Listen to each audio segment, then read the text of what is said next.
Hello, my most fabulous listeners. Welcome back to the deep dive. We are diving headfirst into, oh my goodness, the event of the year, WorldPride 2025, right here in DC. It's going to be massive. Massive doesn't even cover it. 3 whole weeks celebrating Pride, and they're talking potentially millions of visitors.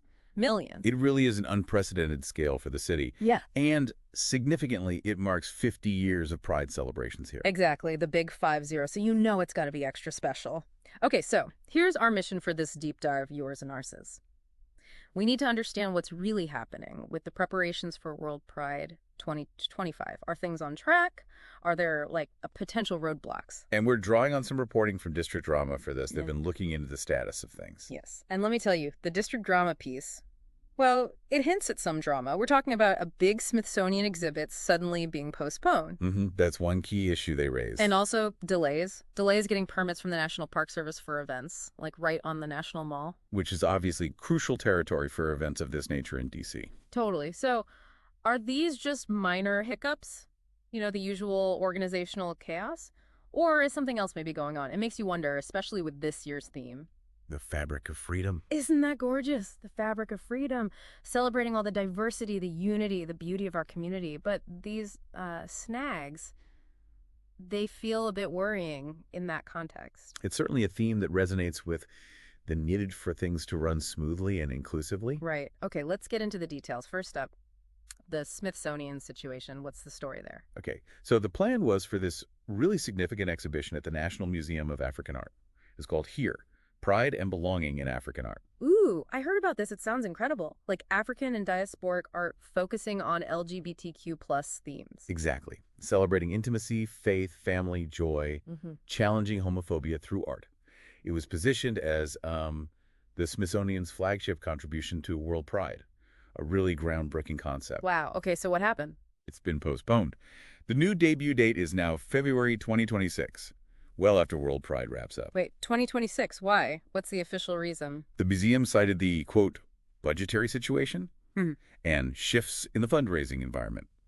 A spokesperson, Jennifer Mitchell, mentioned it was an ambitious schedule and they hadn't secured the necessary private sector funding yet. Okay, hold on. Budgetary situation at the Smithsonian. I mean, I know things cost money, but... Well, that's exactly the point the District Drama article raises. They ask, shouldn't an institution like the Smithsonian have some kind of contingency fund for something this culturally significant? Especially for World Pride. Right. It feels a bit thin, doesn't it? And the article floats the idea, maybe some suspicion, that perhaps political pressure could be a factor.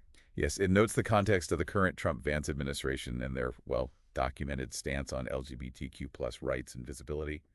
The museum explicitly denies any political influence, stating it's purely financial and logistical. They would say that, wouldn't they? But the timing, it just feels, like the article says, a bit like a slap in the face. This amazing exhibit centered on queer voices of color pushed back. It's disappointing. Regardless of the specific reason, the outcome is the same. A delay that impacts queer visibility during a major global event. It's a definite setback, particularly for the artists and communities the exhibit aimed to highlight. Such a shame. Okay, so that's one area of concern. What about the National Park Service permits? That sounds potentially even more disruptive. It could be, yes.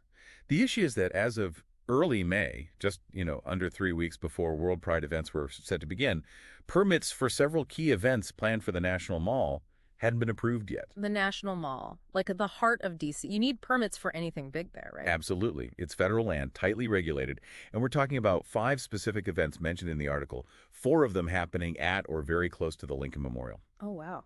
Which events? Crucially, the big international rally and March for Freedom on June 8th. That's supposed to start at the Lincoln Memorial and then lead to the main festival and concert on Pennsylvania Avenue. You can't really have the march without the starting point permit. What else? Also, the Rainbow History Project's planned exhibition at Freedom Plaza, which is meant to run for several weeks, from May 17th to July 7th. That also needed its permit finalized. So what's the NPS saying? Are they just slow, or...? Well, the spokesperson, Brian Hall, basically confirmed that at least one permit, quote, is still being worked on and not final, which isn't exactly reassuring that close to the date. Understatement. What about the organizers, Capital Pride Alliance? Are they panicking? Ashley Smith, their president, sounds cautiously optimistic.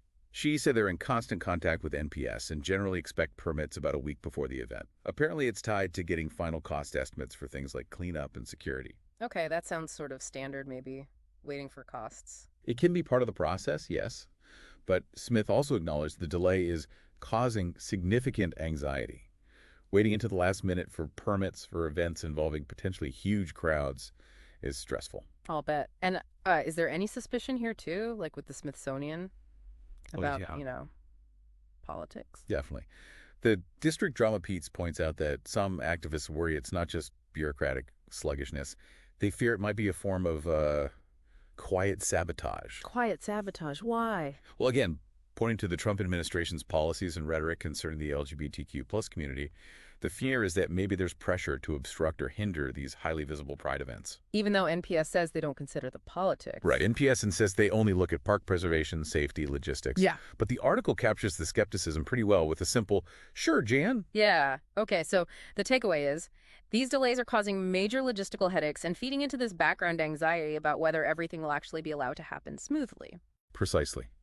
It creates uncertainty and raises concerns about potential obstruction, intended or not. So when you put these two things together, the Smithsonian postponement and the NPS permit delays, what's the bigger picture district drama is painting? The article connects them by highlighting the backdrop against which they're happening. It explicitly mentions the broader context of rising anti-LGBTQ plus sentiment and specific actions by the administration, things like rolling back protections, the attempted military ban, efforts to remove trans people from federal data collection. Right, it's not happening in a bubble. Exactly. So the article asks, is this just really bad luck hitting WorldPride twice? Or is it indicative of a pattern, a sort of systemic friction against a major LGBTQ plus event in the nation's capital right now? That's a heavy question. And it really puts the spotlight on these institutions, doesn't it? The Smithsonian, the National Park Service. It does. It brings up questions about their responsibility to truly represent and support all communities, especially marginalized ones, who rely on these public spaces and platforms for visibility. Yeah. When things like this happen, it feels like maybe that support isn't always guaranteed. It can certainly send that message, which is disheartening. Which honestly just makes WorldPride 2025 feel even more important, like a necessary statement. Absolutely. It becomes more than just a celebration. It's an act of resilience, a demonstration of community strength, and an unapologetic assertion of presence. We are here, we are queer, get used to it, and give us our permits. Okay, so faced with all this uncertainty, what does district drama suggest people actually do? Is there a call to action? Yes, the article concludes with several suggestions for the community, for listeners like you, on how to respond and help ensure WorldPride succeeds despite these challenges. Oh, okay, give us the list. What can people do? First, they suggest contacting the Smithsonian directly. Urge them to prioritize the HERE exhibit, maybe find those funds, and express disappointment about the postponement. Let them know people are paying attention. Make some noise. Okay, what else? Write to your elected representatives. Sign petitions. Basically, use political channels to advocate for LGBTQ plus visibility and express concern about any potential obstruction, whether it's cultural funding or permit processes. Got it. Political pressure. Next. Keep a close eye on the NPS permit situation. Stay informed through updates from Capital Pride Alliance and other groups. And importantly, support the organizers who are navigating all this. Okay, stay informed, support the team. And be ready to mobilize if necessary.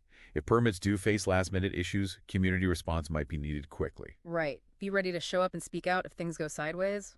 Makes sense. And, perhaps most crucially, show up for WorldPride itself. Attend the events, volunteer if you can.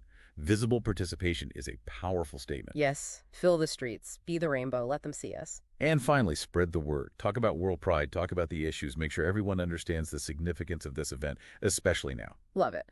Okay, so basically, get loud, get involved, and show up. Don't let anyone or anything dim the sparkle. That seems to be the core message. Participation and vigilance are key. Okay, so let's wrap this deep dive up.